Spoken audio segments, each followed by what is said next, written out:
মাননীয় মন্ত্রী সমরে জাউল করিম কালো টাকারে সাদা করছেন উনি 10 তলা একটা বাড়ি আছে ওনার। স্পিকার আপনি আইনের মানুষ। এইটা সংসদ নাকি আইনসভা? ব্যারিস্টার সুমন সংসদকে আইনসভা বানিয়ে ফেলেছে। এক একজন করে ধরতেছে এবং এক একজনের খেলা শেষ করে দিচ্ছে এবং সে সেখানে অনেক নেতাকর্মীদের ধরতেছে এবং দুলাই দিচ্ছে। গাইস, ব্যারিস্টার সুমন কিন্তু সংসদ ভবনের মধ্যে অনেক নেতাকর্মীদের প্রশ্ন করতেছে এবং তাদের গোপন রহস্যগুলা ফাঁস করে দিচ্ছে। গাইস, ব্যারিস্টার সুমনের সম্পূর্ণ বক্তব্যটা থেকে নেই যে মাননীয় মন্ত্রী সমরে জাউল করিম কালো টাকারে সাদা করছেন উনি। তাও মন্ত্রী হওয়ার আগে 10 তলা একটা বাড়ি আছে ওনার, যেটার নির্মাণ ব্যয় হয়েছে 15 কোটি টাকা। তোপখানা রোডে 2টি অফিস স্পেস, তারপর হচ্ছে গিয়ে জমি হচ্ছে গিয়ে অসংখ্য জমির মালিক। তারপর রাজধানীতে 4 শতাংশ জমিতে একটি বহুতল পাকা বাড়ি যার মূল্য কয়েক কোটি টাকা। তারপর হচ্ছে গিয়ে আপনার পাইকপাড়ায় কেয়ারি বুরুজ ভবনে একটি ফ্ল্যাট আছে।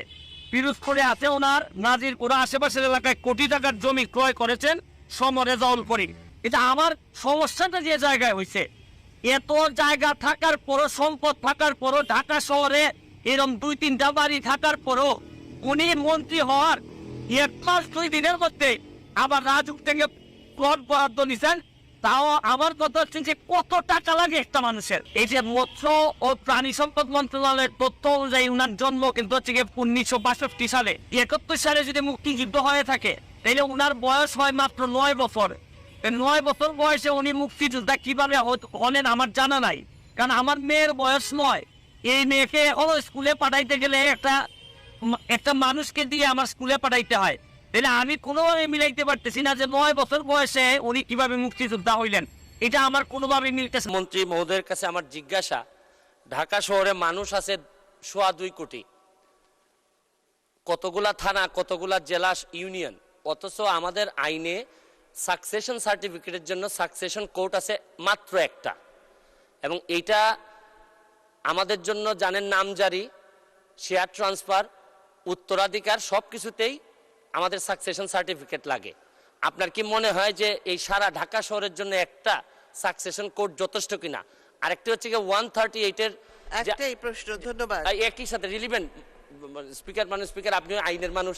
ওই 138-এর চেকের মামলায় এক একটা ডেট পরে 1 বছর পর পর ঢাকা শহরে চেকের মামলা এখন আর কেউ করতে চায় না, শুধুমাত্র ডেট পড়ার কারণে। এই ব্যাপারে আপনি কিছু সিদ্ধান্ত নিন। আচ্ছা, ধরে নিলাম যে ওনার টাকা আছে, অনেক টাকা আছে, উনি স্বনামধন্য আইনজীবী। এখন কালো টাকারে তিনি সাদা করেন, তার পক্ষে কিন্তু উনার মন্ত্রণালয়ে যত মানুষ দুর্নীতিবাজ আছে, যারা কালো টাকার মালিক, তাদেরকে তো নৈতিকভাবে উনি কোনো কথাই বলতে পারবেন না, কারণ উনি নিজেই তো কালো টাকার মালিক ছিলেন, যেটা উনি সাদা করছেন। এই রিপোর্ট অনুযায়ী এখানে স্পষ্ট আছে। এরপরে আমি আপনাদেরকে আরো জিনিস দেখাইতে চাই। আশ্চর্য লাগে যে একটা মানুষ, উনি নিশ্চয়ই আমাদের চেয়ে অনেক ধনী, ওনার সম্পদের হিসাবটা আমি একটু এখান থেকে আপনাদের কাছে পড়তে চাই। যে ওনার হচ্ছে গিয়ে রাজুকের 854 নম্বর দাগে হচ্ছে গিয়ে 10 তলা একটা বাড়ি আছে ওনার, যেটার নির্মাণ ব্যয় হয়েছে 15 কোটি টাকা। তোপখানা রোডে ওনার হচ্ছে গিয়ে 2টি অফিস স্পেস, তারপর হচ্ছে গিয়ে জমি হচ্ছে গিয়ে অসংখ্য জমির মালিক। তারপর রাজধানীতে 4 শতাংশ জমিতে একটি বহুতল পাকা বাড়ি যার মূল্য কয়েক কোটি টাকা।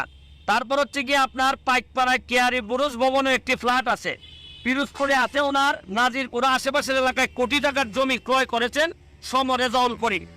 আমার কথা হচ্ছে যে উনি হয়তো অনেক ধনী হইতে পারেন, ওনার এই জায়গা সম্পত্তি থাকতে পারে।